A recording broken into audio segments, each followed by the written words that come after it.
3DS trouble. Diablo 3. Apparently, there is no trouble because Blizzard will take their sweet time, not even giving us a beta. I mean, we went down there.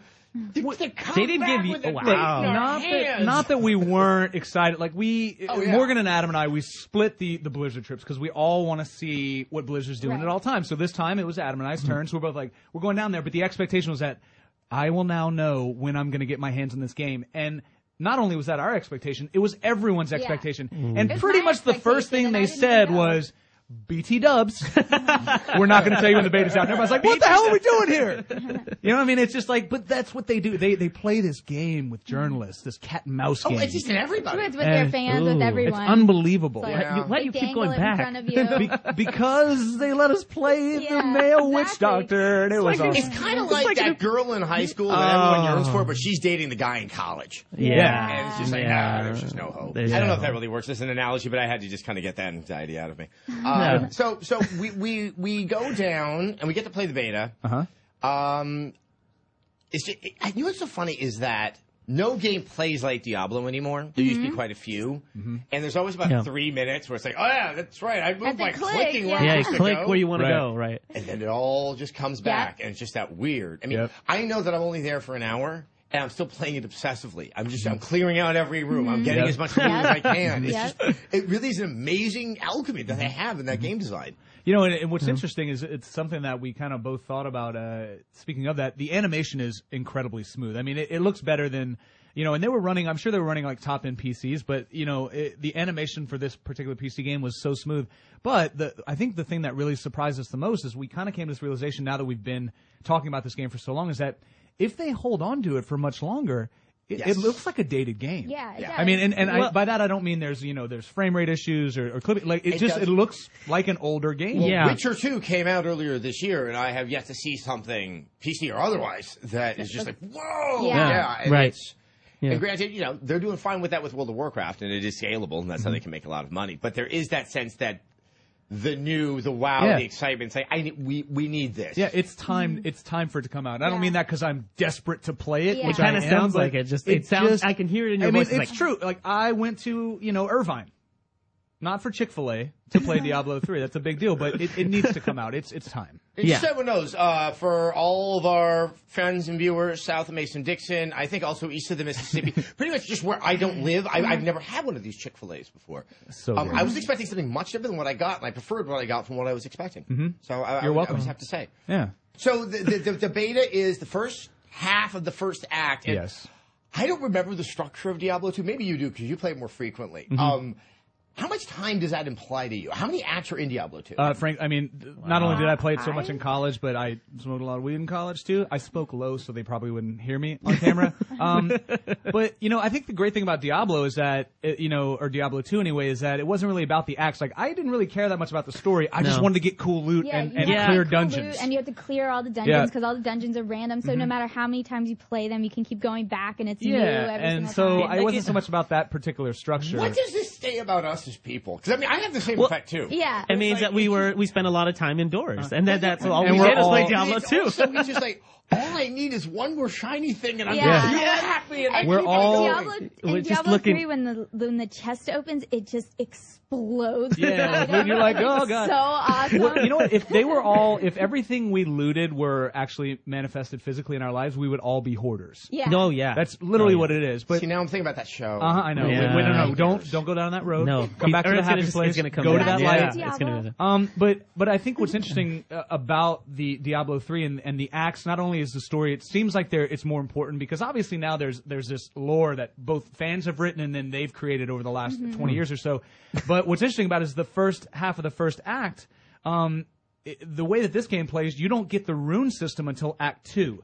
So the way they're structuring the acts, it's not so much, it's story-driven, but it's also, there are certain gameplay mechanics that don't unlock unless you move forward in the story, which will force people to not just run around and open chests. Well, but and it's also, they don't have the classic skill tree, and that, you just kind of, you get skills by leveling up, you can swap them in and out and what you're going to use.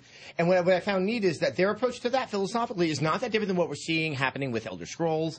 This realization that when you start a game where you're going to have character growth, You don't know what you want. Right. You haven't tried the game out yet. And this really lets you evolve in a more comfortable way to find what your rhythm is and what gives you satisfaction, and then what you want to experiment with. Right. And also, and I think this makes total sense, and we never really thought about it, but they had the best analogy. They were like, so basically we're giving you this wizard, right? And the very first spell this wizard has is Magic Missile, this incredibly powerful spell, right? Which was really super funny. And it's true, the first spell of the wizard is Magic Missile. But what's great about it is that they said, if you're a wizard and you already know this, wizards know all spells, right? So it's not like you're learning as you play through this game, like more spells. So their theory and their philosophy is that you already know everything. So they shouldn't take that away from you. They should let you choose what spells you already know because you are a freaking wizard that is going to fight Diablo. So clearly you're at a level power-wise where you're comfortable with all the spells, and so I think it's cool that they're allowing you to do that. That feels like an old Metroid trick where they give you everything in the very beginning and then just take it all away. Yeah, they don't take it away because this game doesn't suck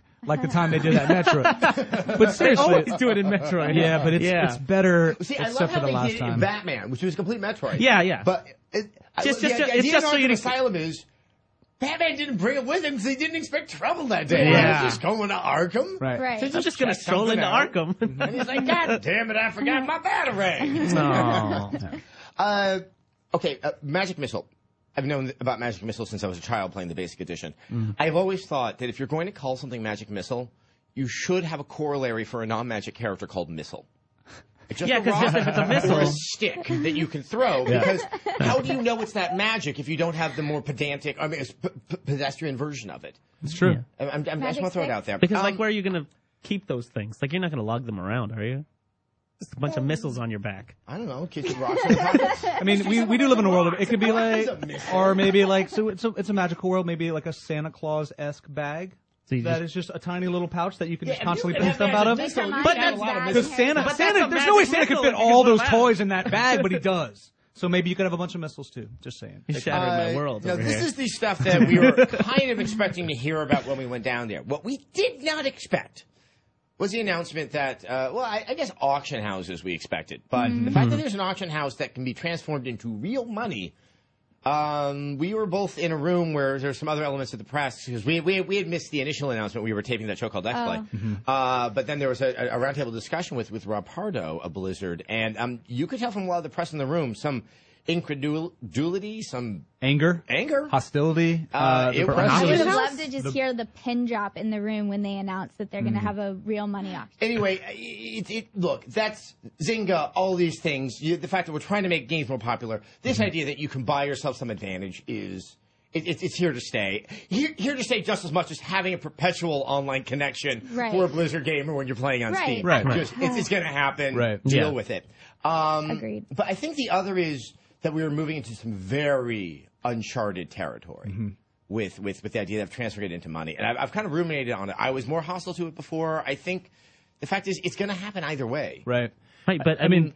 Oh, sorry, go ahead. No, go, you're the guy. Well, I will go ahead. Let's go to Leah. I will go ahead and say that with Diablo 3, the same thing is going to happen that happened with Diablo 2, where there are websites that you can sell your items on.